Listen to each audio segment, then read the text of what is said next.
தமிழக வெற்றிக் கழகத்தின் சார்பாக இன்று 234 தொகுதிகளிலும் வேட்பாளர்கள் நம்முடைய வெற்றி தளபதி அவர்கள் அறிவித்திருக்கிறார்கள். இன்றைய உரையை கேட்கின்ற போது நாடை வியக்கத்தக்க அளவிற்கு ஒரு புதிய மறுமலர்ச்சி உருவாக்கின்ற வகையில் அவர் உரை அமைந்திருக்கிறது. நாளை தமிழகத்தை ஆளப்போகின்ற எதிர்கால தமிழகத்திற்கு விடிவெள்ளியாக மக்களை காக்கக்கூடிய ஒரு தலைவராக தமிழக வெற்றிக் கழகத்துடைய தலைவர், மக்களால் நேசிக்கப்படுகிற தலைவர், மக்களால் நாளை ஆட்சி மாற்றத்திலே உருவாக்கக்கூடிய கோட்டையிலே அமரக்கூடிய தலைவராக வருவார். அது யாராலும் மக்கள் சக்தியை தடுத்து நிறுத்த முடியாது என்ற வரலாற்றை படைக்கின்ற அளவிற்கு இன்று 234 தொகுதிகளிலும் பாண்டிச்சேரியில் இருக்கிற 30 தொகுதியிலும் சேர்த்து வேட்பாளர்கள் நிறுத்தப்பட்டிருக்கிறார்கள். அவர் சொல்லுகிறபடியே சொன்னார்கள், நல்லாட்சி தமிழகத்திலே தருவதற்கு, தூய்மையான ஆட்சி தமிழகத்திலே தருவதற்கு தமிழக வெற்றிக் கழகத்தின் சார்பாக மட்டும்தான் அதை நிறைவேற்ற முடியுமே தவிர யாராலும் முடியாது என்ற நிலையை எடுத்துச் சொன்னதோடு பெண்களுக்கு முழு பாதுகாப்பு அளிக்கின்ற அரசாக, அதேபோல இளைஞர்கள் வேலைவாய்ப்பு உத்தரவாதத்தை தருகின்ற நிலையை உருவாக்கின்ற வகையில் இன்று பல்வேறு கருத்துக்களை பரிமாறி இருக்கிறார்கள். பொதுவாக மக்களுடைய அலை எப்படி இருக்கிறது என்று சொன்னால், ஆண்டு முடிந்தவர்கள் ஆண்டு கொண்டிருப்பவர்களை காட்டிலும் புதிய ஆட்சி தமிழகத்திலே உருவாக்கப்பட வேண்டும் என்பதுதான் மக்களுடைய கனவாக இருக்கிறது.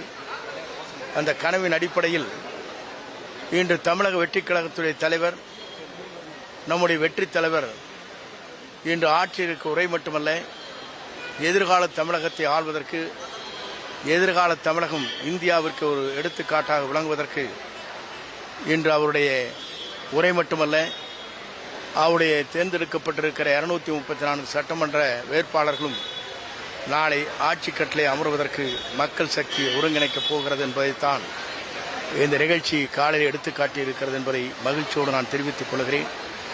வருகின்ற 2026 அவர் ஆட்சியிலே அமர்வதை எந்த சக்தியாலும் தடுக்க இயலாது. மக்கள் சக்தி அவருக்கு பின்னாலே இருக்கிறது என்பதை மகிழ்ச்சியோடு நான் தெரிவித்துக் கொள்கிறேன். மீண்டும் கோபியில போட்டியிடுறீங்க, 9 முறை வெற்றி பெற்று வரலாற்று சாதனை படைக்க முடியும். கோபியில் 8 முறை, சத்தியமங்கலத்தில் 1 முறை, 9 முறை வெற்றி பெற்றிருக்கிறேன். இன்று கோபியிலே வேட்பாளராக நிறுத்தப்பட்டிருக்கிறேன். மக்கள் ஆதரவோடு, மக்களுடைய அன்போடு, மக்களுக்கு நான் செய்திருக்கிற பணியின் காரணமாக எங்கு சென்றாலும் இந்த 40 ஆண்டு காலம் எங்களை பொறுத்தவரையிலும் முழு பாதுகாப்பு அளிக்கின்ற நிலையே தான் உங்களுடைய பணிகள் இருந்திருக்கிறது என்பதை எல்லோரும் எடுத்துச் சொல்லியிருக்கிறார்கள். ஆகவே என்னை பொறுத்தவரையிலும் மக்கள் சக்தியை ஒன்றாக திரட்டி மக்களிடத்தை செல்வேன், மக்களுடைய தீர்ப்பை ஏற்றுக்கொள்வேன். விஜய்க்கு எதிராக அங்க வந்து நின்று நான் பிரச்சாரம் பண்ணுவேன் அப்படிங்கிற மாதிரி, அதே போல பொன்ராஜன் வந்து ரொம்ப பிடிச்சிருக்கிறது. அவரை போன்றவருக்குத்தான் 2 நாட்களுக்கு முன்னாலே நேரடியாக நம்முடைய காவல்துறை தலைமை இயக்குநரிடத்திலே மனுவை தரப்பட்டிருக்கிறது. தந்ததற்கு பிறகு அடுத்த நாள் காலையிலே நான் மன்னிப்பு கேட்டுக்கொள்கிறேன் என்று அவர் கூறியிருக்கிறார். அதை நீங்கள் புரிந்து கொள்ள வேண்டும்.